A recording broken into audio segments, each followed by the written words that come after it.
Olá, comunidade de Axé. Sou Babaorixá Fábio Jabé, Babalaoifá Coridi, Alvicel Gundaqueté.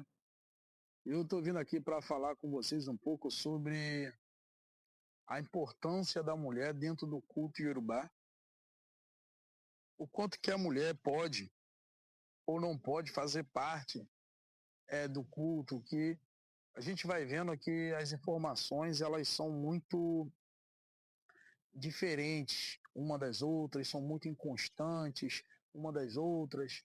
Então é importante nós entendermos, primeira coisa, falar de Nigéria, falar de África, não é falar de uma totalidade de culto. É falar de cultos familiares, costumes familiares. Entender que, de acordo com a família, muitas coisas mudam. Então tem família que as mulheres elas não adentram determinados rituais. Elas não podem participar de determinadas coisas, sacar Odu, elas não lidam com Iquim ou Pelé, elas não fazem o processo de consultar, realizar ebó. Agora, muitas famílias, mulheres podem sim sacar Odu, realizar ebó, jogar o Pelé Ifá, elas podem sim ter esse contato direto desde o ponto que elas aprendam, desde o momento que elas consigam ser inseridas naquele processo de aprender, o processo de aprendizado. O que eu costumo ver é que culturalmente para a mulher na Nigéria acaba sendo uma dificuldade bem maior para as mulheres nativas conseguirem ter tempo para poder estar junto ao aprendizado. Porque nas minhas viagens eu vi que as mulheres elas atuam muito no processo de coordenar os eventos, organizar, elas trabalham muito, elas que preparam as comidas, elas que preparam toda uma base para funcionar. E ainda assim, ter tempo de estar junto ao conhecimento e ao aprendizado realmente é um grande desafio.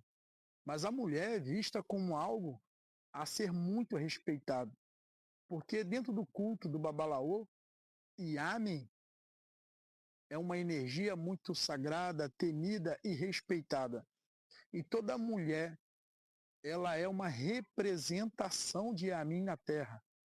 Portanto, o Babalaô ele costuma entender que existe Yamins do Orum e existe Yamins do Aie. O Babalaô ele entende que a mulher ela é uma representação de Yami Aie, ela é uma representação de Yami na Terra. Então, quem se aprofunda no estudo do culto, entende que a energia de Amin, ela habita no mundo. Ela não está apenas no Orum, ela habita no mundo.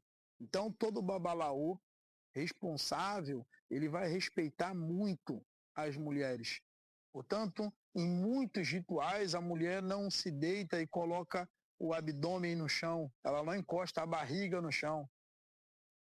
Os homens já fazem a dobale, as mulheres geralmente elas não encostam a barriga no chão. Então isso são ensinamentos que vai diferenciando muito de família para família.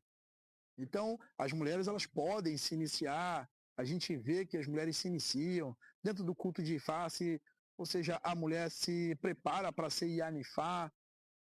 Quando a mulher já é Iapetbi, ela já é casada com o Babalaô, ela também já participa do processo de vida dele junto ao Ifá, e aquele processo se torna o processo da família, o processo dela também. Então é muito importante nós entendermos que muitas informações elas irão diferenciar de acordo com a família ao qual você participar. Então, na minha família, sim, é permitido, não tem nenhum tipo de tabu para iniciação em mulheres, não tem nenhum tipo de tabu para que as mulheres aprendam o Ifá ou as mulheres aprendam o culto litúrgico. Existem alguns cultos que mulher não entra, culto a ouro, mas isso é universal. Existem alguns cultos que as mulheres elas não vão até determinados pontos, a não ser que elas sejam preparadas para aquilo.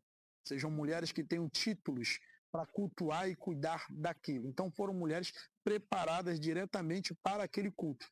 Assim como os homens também devem ter determinadas interdições dentro de alguns cultos, que eles não conseguem adentrar, não conseguem ir mais a fundo, porque existem restrições àquilo. Então, muito importante entender que essa representação de Yamin, ela é muito forte.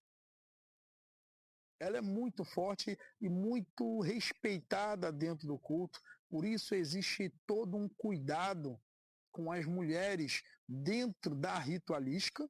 Existe todo um cuidado com a questão de quem entende melhor de Yaodu, o porquê que as mulheres elas não adentram a Yaodu.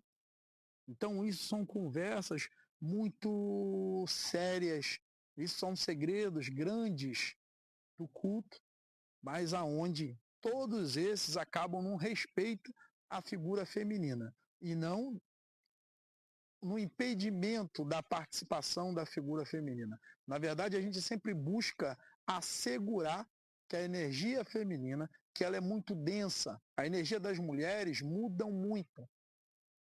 Por isso que quando as mulheres estão no seu período menstrual, existe total cuidado para que ela não acabe colocando a mão em determinadas coisas, ela acabe não fazendo determinadas coisas dentro do culto, porque naquele momento a energia dela não está compacta. Naquele momento a energia dela varia muito, então em algum momento ela pode cortar a ação da magia do sacerdote, a ação da magia do babalaô, ela pode de uma certa forma desequilibrar aquele processo.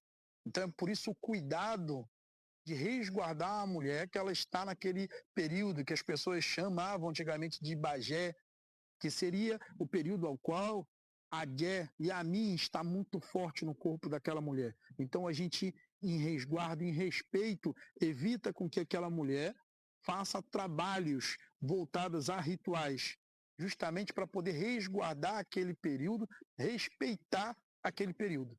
Então, existem vários cuidados que eles devem ser tomados com a figura e com a energia feminina para o bom equilíbrio de tudo que vai acontecer. É por isso que essa parte, geralmente, de imulação, essa parte física, ela deve ser dedicada ao homem, para que o homem exerça isso. E a mulher, ela vai fazendo a parte feminina, de aprender a rezar, aprender a oferendar, aprender a manter os costumes vivos e os ensinamentos ritualísticos vivos. Então, isso é uma conversa para muito tempo, é uma conversa ainda para muito debate, mas dentro da minha família em si é permitido e as mulheres têm sim total permissão de aprender e se desenvolver dentro do culto. Axé, Ledomar.